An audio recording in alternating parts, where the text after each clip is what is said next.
general thought with regards to football is that the wonderful times, the triumphs are all very, very hard earned. Is that the feeling right now with Sheffield Wednesday, given what we've seen over the last few games, Darren?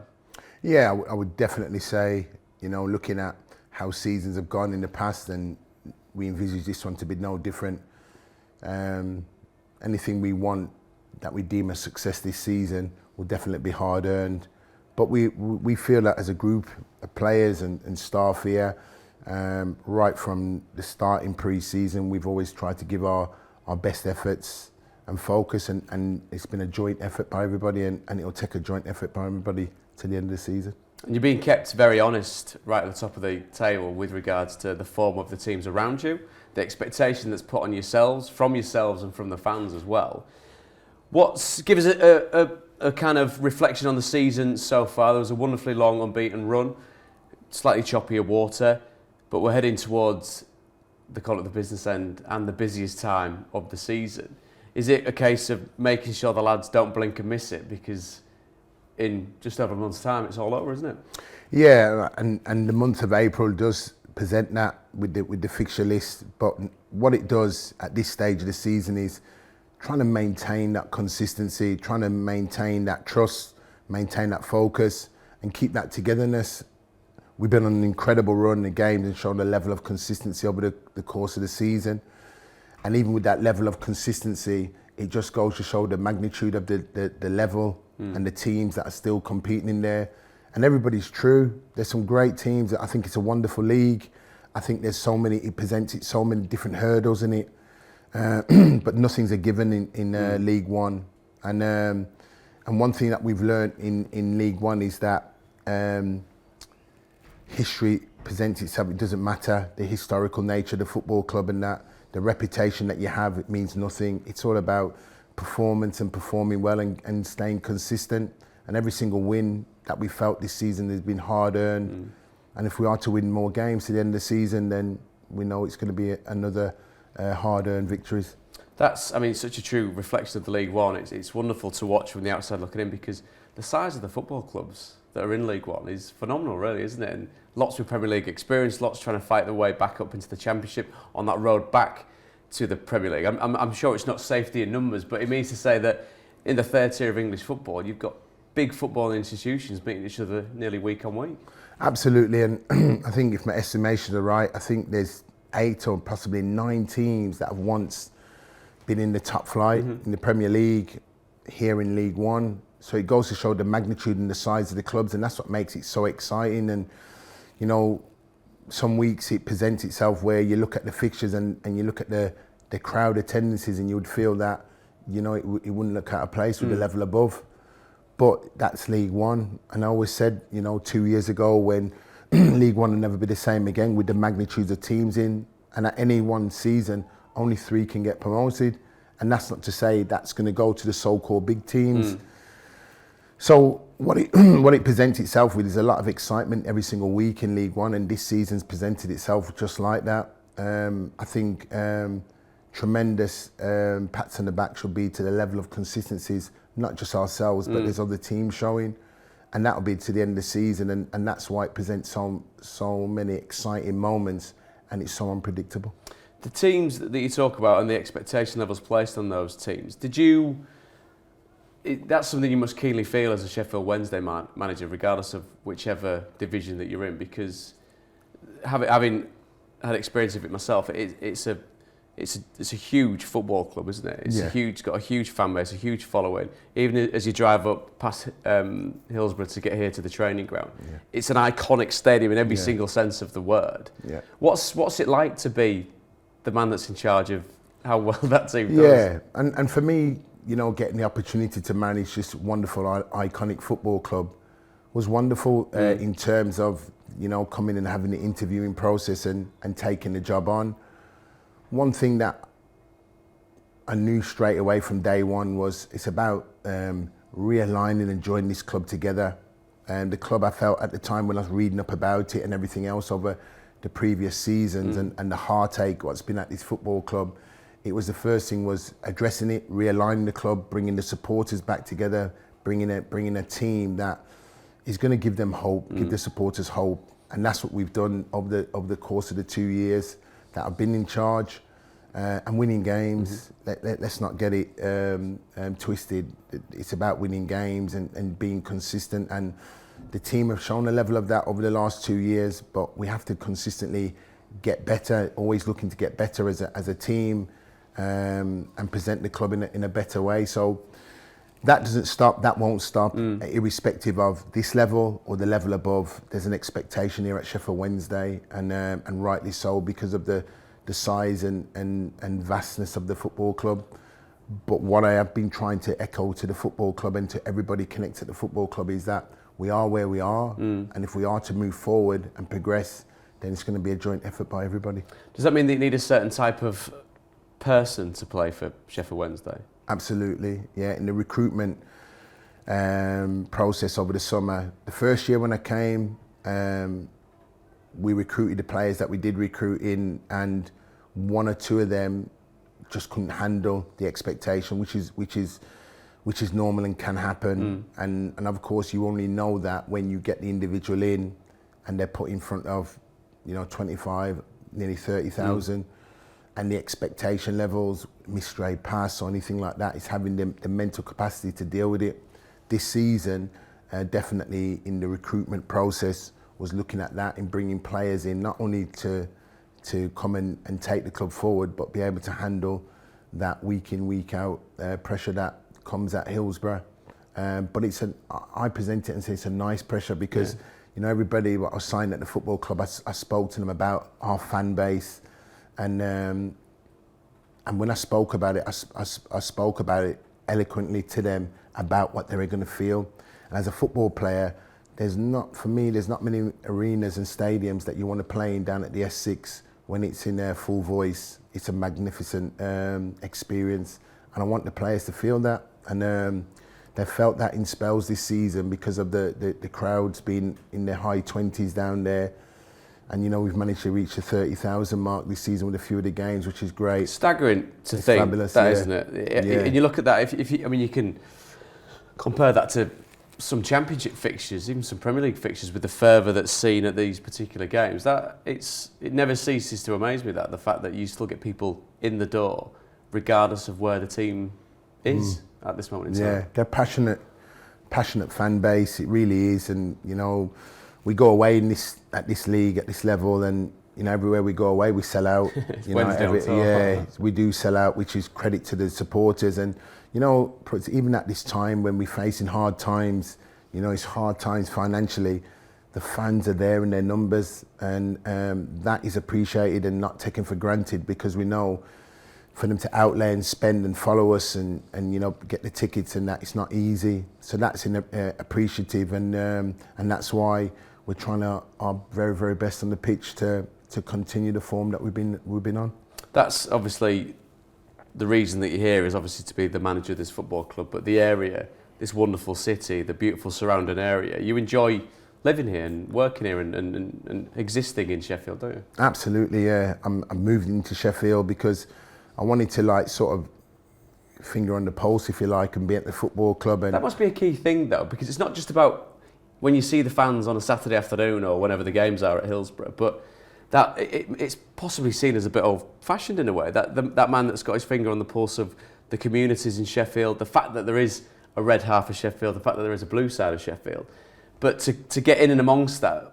Some managers would shy away from that, wouldn't they? They'd want the commute in, they'd want to be able to do the work, commute out, they'd kind of stay away from any of that attention, but you actively enjoy that. No, I'm in Sheffield, so I don't get away from it, because I'm in here because I want to feel their energy, and if I'm out and about, I'm in the shops and that, I meet a lot of Wednesdayite fans which is great, and just to get some feedback on how they're feeling in terms of it. So I'm in the city. I love the city. I love everything. It's a wonderful city. I love the fact that you got the city, but just on the outskirts, you can go for some wonderful walks and that, and peace and tranquility, really. So for me, I'm very much submerged into the football club, and yeah, what a wonderful club it is. Real good club, and what I've noticed as well, even the staff that's in the club are all Wednesday fans as well, really. So I understand the purpose, really.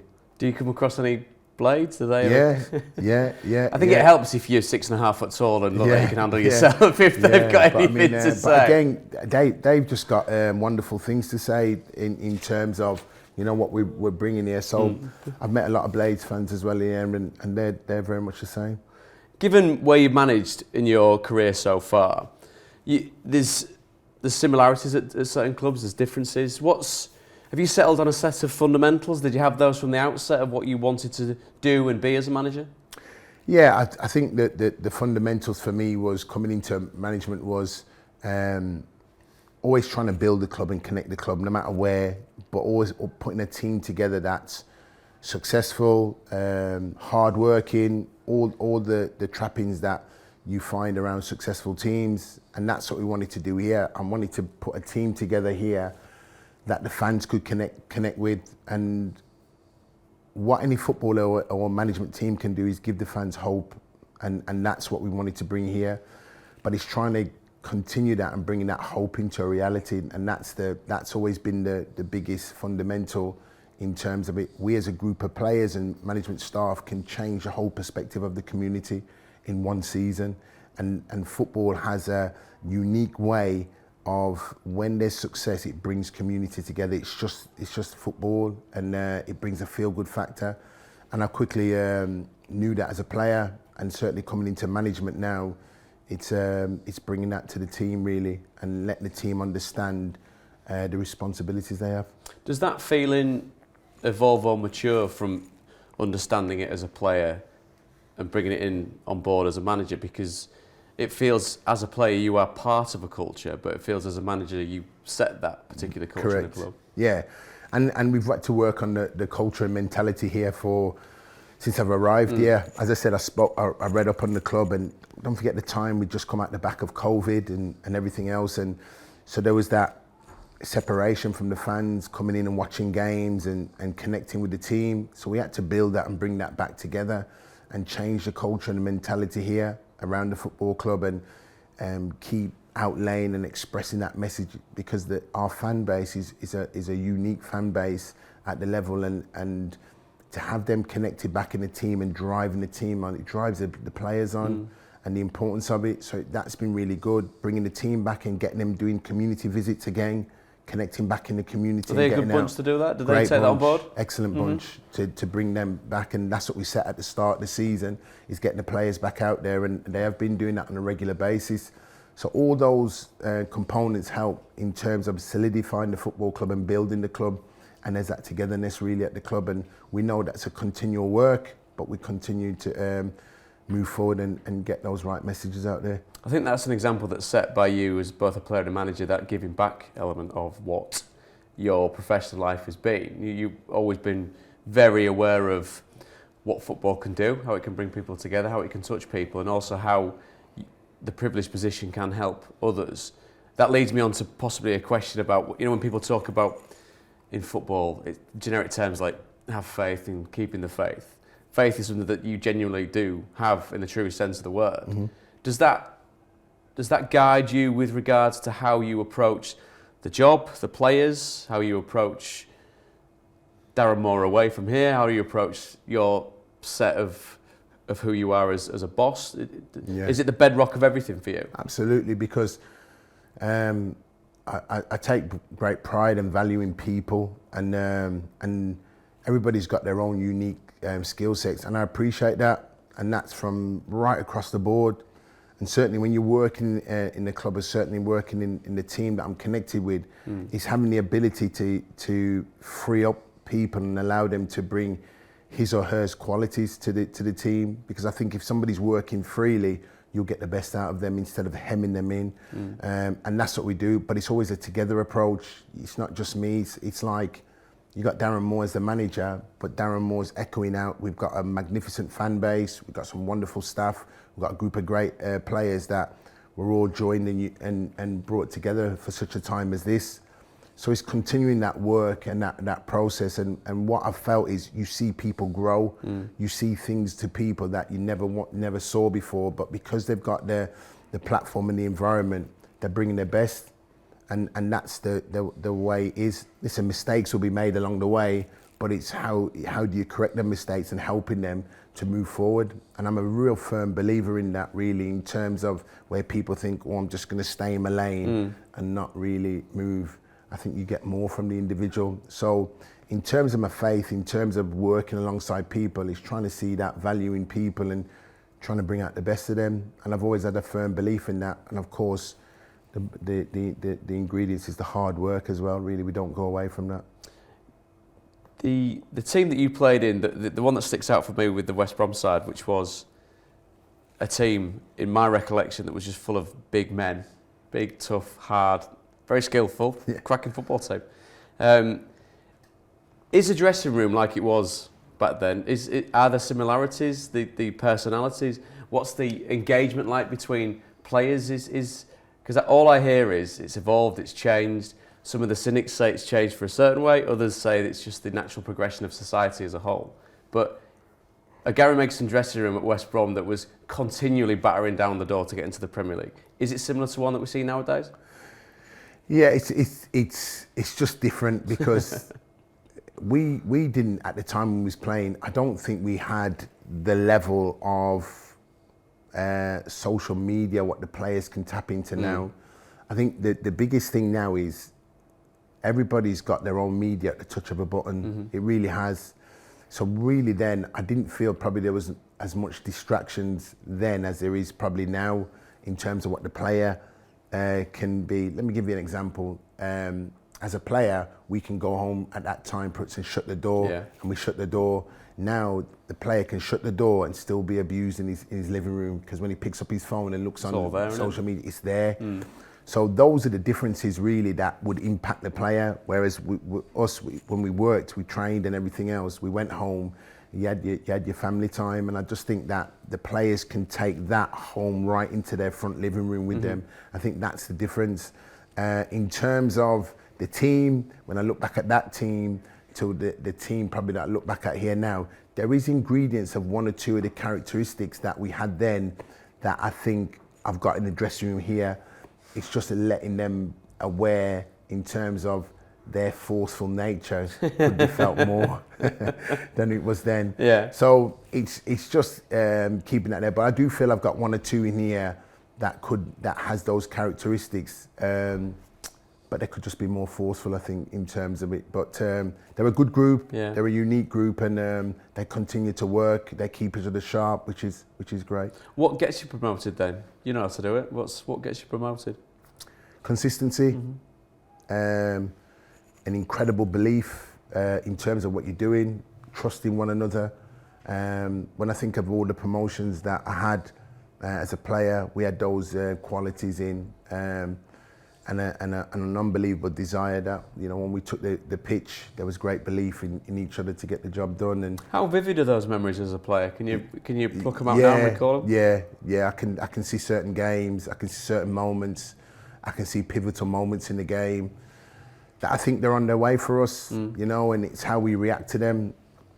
It's how we are able to overcome those hurdles and stay together as a group and continue that. But we don't look to the end goal, we just look at each game and you know, we just look towards Friday's game because there's so much to put into that game and making sure that we're not overlooking anything, and that's always I'm maintaining here. And it's probably the run of games that we've had is because we just focus on individual games and we don't look any further and making sure that we're putting all our energies into the game. So we look at Friday's game, it's another tough game away from home, but our psyche in terms of the game is very much the same because any game we're involved in, they're always hard games. And it's going to be that sprint to the finish, doesn't it? And it's spread across the top end of that division. It might be Wednesday with a slight end of the nose out in front at the moment, but those teams are going to come after you, aren't they? It's always season, even when we was down in fourth or fifth, third, second position. You know, we just kept a consistency going. But what we've always maintained is focusing on ourselves, and that's always been the aim and the goal is not to look at what others are doing. It's just to really making sure that are we focusing on ourselves? Are we making sure that in terms of our preparation we've got that right? And then are we getting the right performance? And if we keep those ingredients, which we have shown, then the results have been coming. The boys have shown a level of wonderful consistency. But I said the league table doesn't finish in April. There's more to go, so we have to continue showing that level and keep competing. And as I said, and that's exactly what we'll do. What's the most satisfying part of the job? On the grass with the players.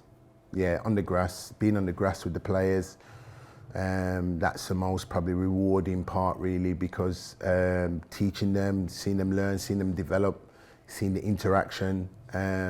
Seeing them perform. And I suppose as a former player, the best thing was, training and being on the pitch and playing games. So the next best thing as a manager is certainly being on the pitch. We know that as a manager, there's a whole other stuff that come with the job. But certainly if you ask me if I could pinpoint one thing, the best part was certainly being on the grass with the players. Is that, I suppose, the trade-off? That's very satisfying. The rest of it, being on your phone, answering questions, doing things like this. It's that bit of trade-off with regards to how much you love it, because as players, it was always, you turn up, you're not in a rush hour, you're not getting here at the crack of dawn, you're getting here at a nice time in the morning, you do your work, you go home, and then is that when the manager's other work starts? See you lads, have a good afternoon, rest up. It's the biggest thing for me is the preparation. I mean, the players now, obviously when there's a player coming in, you turn up, training's done, everything's done, and you go home.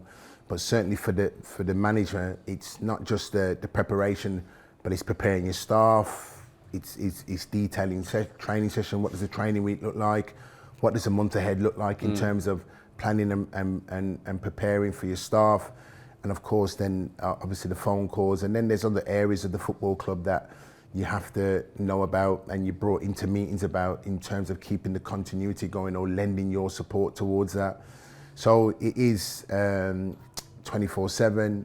Do you switch off as a manager? Not really. That was my next question. Not really. But do you mind that? Is it just literally the very nature of the beast? Is there any? Because you don't strike me as the type of man that probably embraces thoughts such as this, but longer term kind of health with it, with regards to the demands of the job. And as I've heard you in the past say, you put it very much, give it its relativity. You know what I mean? What football is and what it means to you, and what is deemed a tough job in football in another industry would be nowhere near it. And we all get that in football, that we absolutely all get that. But is there any kind of, you see these older managers that have a lifers in that sense, that are always there, they're always coming back for more. Is there anything in that there's any potential pitfalls that you would think? Yeah, I think when you see that, in terms of one of my old bosses, it's great to see him back, was Roy Hodgson's come back in. I mean, 75 years old. Fantastic, absolutely. Will you be doing this at 75? Absolutely fantastic to see Roy back and to be back in at the top flight. I mean, everybody would applaud him really in terms of that. So, and it's in the blood. It's in the blood. And what I would say is that subconsciously you don't switch off. So even though you do, you might have time off, you're thinking. I can say now, for yesterday, I was consistently thinking about certain dynamics of the job and the game, because you find yourself dipping in and out, and it's just a continual process, really. I think that's where the job takes it, and I think now, as a coach, manager, you got to be fully committed to it, really, in terms of that, because it is a full-time job in every sense, really, and it's a job that you evolve on and you're continuously building on in terms of going from it. You get your experiences sometimes through unique situations that happen at the time that you're building from it, but you've got to be open and adaptable to all situations. And I think as a manager, your people skills now, in terms of where the game's at now, because of socially the change, you've got to be adaptable to that. Gone are the days, I think you can tar every player with the same brush. It's not that they're unique in their every sense.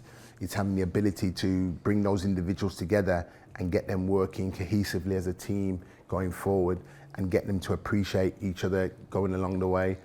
Do you have obviously you've got to get all with the relevant coaching badges, and there's a long body of work and education that managers have to get through to get fully qualified. Is there strands of that which are almost kind of psychological? Because what you're saying there about talking to individual players, and you can't you can't use the same brush to sweep them all over the top with. So you must have to have either be taught skills, have inherent natural skills to be able to talk to different people in different ways, or maybe a combination of both. Is that part of what you are taught as a budding coach? Yeah, and the experiences as well. I think, me as a player, being in the dressing room, being in with the players, and sort of getting back messages from them as a player. Then you're remembering them then coming in as a first team coach, then sitting in a room with managers and listening to the decisions what managers were going to make or what they were going to say to the players at the time, then being a first team coach and the players speaking back to you. You listen to all those messages. And one thing that I've tried to do as a manager is be adaptable to those messages. Yes, at times I've got to be the bouncer, no, or yes, of course I have got to be that. And but there's times where you have to have that listening ear as well, because my door's open 24/7 for players to come in and discuss certain points to them. And you'll never get the full picture really when a play, obviously the supporters will never get the full picture of players when they take the field on Saturday, because just like the players won't probably get the supporters, that they're dealing with life. It's a snapshot, isn't it? It's an hour and a half. There's live shots. Once or twice a week, and you don't know what goes into that performance, that team ethic, that player. And that's for the player. I'm talking for the players, but also for the supporter in terms of what they. So everybody say that you don't know what the players are dealing with, but I say to the players, you don't know what the supporters are about to deal with all week. So it really is a combination that there is that void from seeing it, and all judgmental things are done in them hour and a half on a Saturday. In terms of it, so that's why I'm really appreciative in terms of the pressurised environment and trying to keep the players as free as possible, so it allows them to go and play as freely as possible. It's that pressure that keeps you getting out of your bed in the morning, doesn't it? Because at the ace end of it, the fantastic end of it is a full house at Hillsborough cheering you on. The other side of it is picking a player up possibly after a dodgy performance or an underwhelming, under par showing at a weekend. So that broad spectrum and swing of emotions, that's what you have to deal with, and you've got so many pairs of eyes looking at you for the answers to that. And you said about the bouncer coming out as well. I'm quite intrigued with that. So in your arsenal, there is a gear change which leaves a player in no uncertain terms about what you think. Absolutely, yeah. There is that, and they know in terms of it. And there's moments when you come in and you have to, and I do call it the bouncer, and I do call it that because, I'm laughing because I'm hopefully I'm never going to see it, Darren. That's the main thing. Yeah. So it's that one where and I do use it. And you're going to go in, and if you're not dressed to etiquette or whatever it is, he just gives you the firm no, and it's that. And sometimes I've got that with the players in terms of on the no uncertainty, that they know that if they do cross a certain line or we don't give a true account of ourselves, then that's when probably they feel that side to me in terms of it. So they know I'm honest, they know I'm true, but also they know that I look for that side of them to be honest and true with their work, and not cut corners. From your point of view of your managerial career so far, is the aim longevity then in this so perilous game? It's even more so as a manager. Even more, we've seen just this week Premier League managers that have come and gone. We've seen teams in the Championship that employ a manager for a smattering of games and suddenly they're on the way. Is it a case of being able to look back at your CV in 10, 20, 30 years' time and think, I've got a body of work there that I'm proud of at some very, very big football clubs? Yeah, I mean, that's always can be a success in terms of longevity in the game, because longevity in the game allows you to win things and put yourself in that frame. At the moment, in terms of what would probably my managerial career would probably be deemed a short one up till now, but I've done 2 years here, and hear people say here that 2 years is a long time in the game, and it's a long time anyway nowadays. It's crazy, it is. We can all see that. Yeah, and yet for me, it's just about getting my head down and just working to fully maximise a team. All I just want to look back at the season and just think, have the players maximised what they've been about? And as long as I can say that, then I'm happy in terms of that. And that's why we go and try and squeeze every pip out of every situation, and that's what we've done. and that's what we'll continue to do. And that's something that I've always been driven by. When I was a player, I played for 8 different clubs. I can go back to any one of those clubs now and get a round of applause from the fans. Why? Because they associate me that I worked hard. And I've taken that into my managerial career in terms of maximising and having no regrets in each and every single day, let alone the game. And that's the bit that I'm driven by, and that drives me every single day, really, in terms of making sure that have we done all we can do today? Yes, we have, and then we move on to the next day. And that's what football's about, really, in terms of the games have come thick and fast. As soon as they're finished, it literally is on to the next one. And it really, all focus and all eyes are on to the next one, because you've got to be best prepared for the next one. I just want to read something out to you here, which jogged my memory on the way over. And I wonder if it meant anything to you before you were manager of Sheffield Wednesday. So you're everywhere and nowhere, baby. That's where you're at. Going down a bumpy hillside in your hippie hat. Flying across the country, getting fat. Saying everything is groovy when your tyres are flat. Therefore, and it's hi-ho, Sheffield Wednesday off the back of that. I've seen pictures of you. I've seen the footage. I've seen you getting stuck into that before the games. You mentioned the fans so many times. That few seconds, that few minutes, that song kicks in, everybody in a blue and white shirt gets on board with it. It looks like you are momentarily lost in the music, lost in the emotion, lost in the feeling. How important is that to you? What does it feel like, and how big is it to be a part of that? It gives me an amazing feeling inside. It's like, it feels like I'm taking the field with an army, a real army of fans and supporters behind us, really. And it really does feel like you're not alone. You've actually got a vocal support base behind you. And I remember me coming out earlier for the one game, and then I heard it, and then I got into it, and I thought, right, okay, now, without doubt, I'm straight out. Yeah. You know, when the boys are in the tunnel, I'm straight out to really get in behind it, because it does fire me up, and it does really build that togetherness, really. So I'm with them, and with the fans with it, really, and they can see me like I'm joining with them before, and then it's into the game. So it is a wonderful spectacle to see at the start of the game, and it's great, really. And I just echo it to the fans. Continue. That line that you said about not feeling alone, because it can be a tremendously lonely place, can't it? That technical area, stood on the touchline when things perhaps are not going as you plan. That the uniqueness of that. Every fan base thinks that they've got the best fans. Every club thinks that they've got the best fans. Knowing this place like you do, it's a bunch of Wednesdayites that can quite proudly hold their hands up and think that they're very much up there, can't they? Yeah, and rightly so, because I say the atmosphere when it's in full voice down at Hillsborough is a magnificent, and I've witnessed it over the couple of years here, and love it. And rightly so with the supporters. So we have to continue what we're doing, and hopefully we'll get more special moments like that where the fans are in full voice. And as I said, but there's one consistency. It's been here so far since I've been here. It was the passionate support base, and that will continue. And it's great for me as a manager and the team to engage in that and embrace that. And it's certainly felt throughout the club. Well, I think it's almost 40 years ago that we saw both clubs in Sheffield get promoted. Different leagues as they were back in 1984.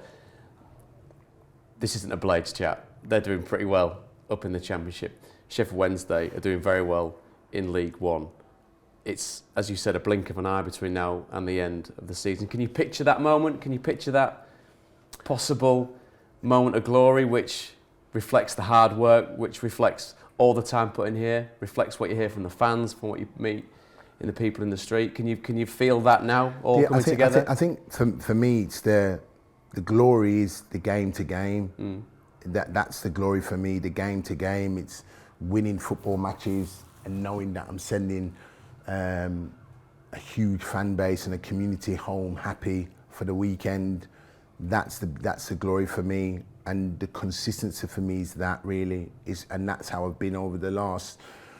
From the day I walked into here to this moment now doing this interview, that's the glory for me at the moment. And the next one is looking towards Friday, So I don't allow myself to look to that end goal. What I just do is look to the here and now and stay consistent with the here and now. And that's how I've always gone about it. You seem very relaxed. Yeah, no, just, Prutz, what it is? It's just making sure that are we doing everything that we can? And that's the biggest thing for me, is making sure that you're going through each and every single day, you're doing all that you can to make sure that you've got a group of people working as hard as they can to bring a potential to a reality, and which is maximising their efforts on a daily basis. That's what drives me, and that's what makes me relax. And then it means that I can put my head on the pillow at night and sleep knowing that we've maxed out for the day ahead. And as long as we're doing that, really, that helps me to stay consistent and true to myself. Well, it's contentment in your job, in your approach, in your results that you're seeing, in the relationships with the people that you're talking about. It's an inspiring thing to hear. Yeah, and I enjoy it as well, and they give me back so much as well, really, in terms of engaging with them and being reactive with them and bringing them in and bringing them inclusive in it as well. And that goes from everybody in the football club, from right down through to the academy, to security, press to officers, to commercial team, everybody that's connected at the club. I'm open and engaging in their particular area at the football club, because it's appreciative, and we know for a football club to be successful, all those areas need to work. Speaking about giving back, it's almost time for training, so I'm going to let you get to it. It's been a pleasure, Darren. Cheers. All the best, my friend. Cheers, top man. Thank you.